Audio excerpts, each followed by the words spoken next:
Tips saving RM50,000 dalam 3 tahun dengan emas. Ramai orang ada impian nak simpan RM50,000, tapi bila simpan duit dalam bank, akhirnya habis bocor juga. Sebab godaan shopping, itulah fitrah duit.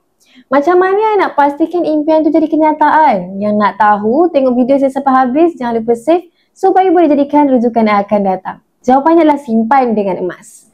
Step yang pertama, tuan-puan, pastikan letak target yang jelas. Dah tahu nak capai RM50,000 dalam masa 3 tahun, bahagikan dengan 36 bulan. Lebih kurang sebulan simpan RM1,400.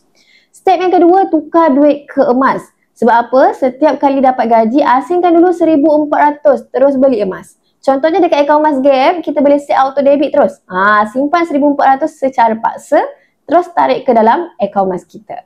Ketiga, konsisten 3 tahun. Bila kita disiplin 3 tahun kemudian, anda dah ada simpanan emas bernilai RM50,000 atau lebih kerana nilai duit makin meningkat. Kenapa kena simpan emas?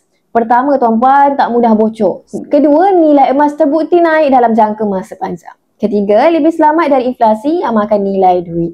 Jadi kalau serius nak ada tabungan RM50,000, jangan tunggu duit lebih. Mulakan dengan emas walaupun kecil, yang penting konsisten. Semoga perkongsian saya ini memberi manfaat. Jika anda ada target nak ada RM50,000 dalam masa 3 tahun, jom alihkan dalam bentuk emas. Berminat untuk saya bimbing, boleh komen nak. Saya salah seorang dealer Puppy Gold yang nak bantu anda.